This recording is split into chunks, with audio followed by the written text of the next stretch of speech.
బులెటిన్లో breaking news చూస్తున్న Macherla MLA Pinnelli Ramakrishna Reddy petition పై నేడు ఏపీ హైకోర్టు విచారణ చేపట్టనుంది. తనపై నమోదైన కేసుల్లో ముందస్తు బెయిల్ మంజూరు చేయాలంటూ దాఖలు చేసిన పిటిషన్ను కాసేపట్లో విచారించనుంది న్యాయస్థానం. ఈ కేసులో నిన్న ఇరు పక్షాల వాదనలు విన్న కోర్టు తీర్పును రిజర్వ్ చేసింది. ఇవాళ తీర్పు ఇవ్వనున్నట్లు ప్రకటించింది. ఎన్నికల సమయంలో ఈవీఎం ధ్వంసం ఘటనలో పిన్నెల్లికి ముందస్తు బెయిల్ మంజూరు చేసింది ఏపీ హైకోర్టు. ఈ క్రమంలో పల్నాడు పోలీసులు పిన్నెల్లిపై మరో 3 కేసులు నమోదు చేశారు. ఈ 3 కేసుల్లో ముందస్తు బెయిల్ ఇవ్వాలని హైకోర్టులో అత్యవసర పిటిషన్లు దాఖలు చేశారు పిన్నెల్లి. అరెస్ట్ చేయాలనే ఉద్దేశంతోనే వరుస ఎఫ్ఐఆర్లు నమోదు చేస్తున్నారని కోర్టుకు తెలిపారు పిన్నెల్లి తరపున న్యాయవాది. ఇక జూన్ 6 వరకు అరెస్ట్ చేయకుండా హైకోర్టు ఇచ్చిన ఆదేశాలు పోలీసులు అమలు చేయడం లేదని తెలిపారు.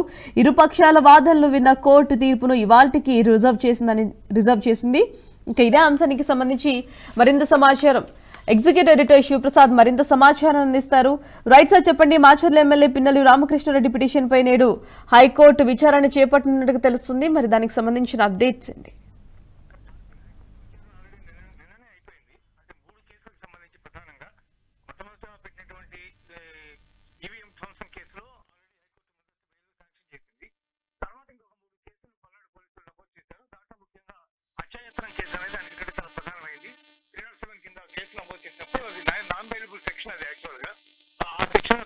చేశారు. వాటి మీద నిన్న విచారణ జరిగింది.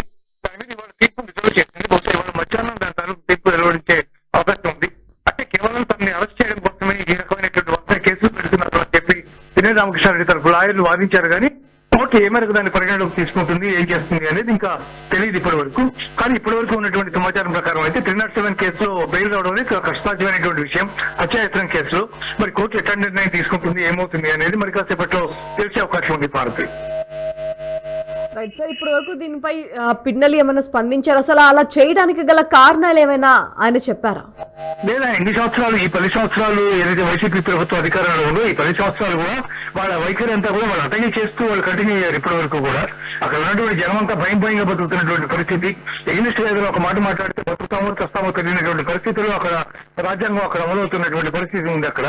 ఇట్లాంటి నేపథ్యంలో పిన్నెల్లి మాట్లాడడం మాత్రం కేవలం తను అరెస్ట్ చేయడం కోసమే వరుసగా కేసులు పెడుతున్నారు అనేటటువంటి ఆరోపణ చేస్తున్నారు. ఆయన ఎక్కడున్నారో ఇంతవరకు తెలియదు. పోలీసులు ఆయన ఇంతవరకు ట్రేస్ చేయలేకపోయారు. అబ్స్టాండింగ్ లో ఉన్నారు ఆయన. బహుశా దీంట్లో కూడా బెయిల్ వస్తే ఒక ఆయన బయటకు వస్తారేమో చూడాలి. ఇప్పటివరకు వచ్చినటువంటి బెయిల్ కేసులో ఓకే, కానీ మిగిలినటువంటి 3 కేసులు ఉన్నాయి కాబట్టి ఏమవుతుంది, ఆయన పట్టుకుంటారా లేదా, ఎక్కడున్నారు, ఈ విషయాలన్నీ కూడా ఇంకా తెలియాల్సినటువంటి పరిస్థితి ఉంది భారత్. అంటే వీళ్ళ మీద భయంతో కొంతమంది ఎన్ని అరాచకాలు చేసినా బయట పెట్టలేదు. బట్ ఈ అరాచకంతో వాళ్ళందరూ బయటకు వచ్చే అవకాశాలు ఉన్నాయి. ఈయన చేసే తప్పులు ఏవైతే ఉన్నాయో దానికి సంబంధించి ఇప్పటివరకు ఎవరైనా బయటకు వచ్చారా?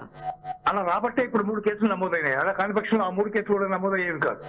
అంటే కేవలం ఈవీఎం విధ్వంసం చేయడమే కాకుండా బెదిరించడం, లేకపోతే మీరు ఇటు కనుక చేస్తే నేను మీ సంగతి తెలుస్తానని చెప్పి బెదిరించడం, అటే హత్యాయత్నం చేయడం, కొట్టడం, కర్రలతో రాడ్లతో భయంకరంగా బాధి చంపేటటువంటి ప్రయత్నం చేయడం, ఇటువంటివన్నీ కూడా ఈ రోజు వాళ్ళు బయటకు వచ్చి వాళ్ళు ఫిర్యాదు చేశారు కాబట్టి ఇన్ని కేసులు నమోదైనాయి. లేకపోతే ఆ మాత్రం కూడా నమోదయ్యేటటువంటి అవకాశం లేదు. అందువల్ల జనం ఈ రోజు బయటకు వచ్చి ఫిర్యాదు చేసేటటువంటి పరిస్థితిలోకి వచ్చారు అని చెప్పచ్చు Bharati. Right sir, thanks for the update.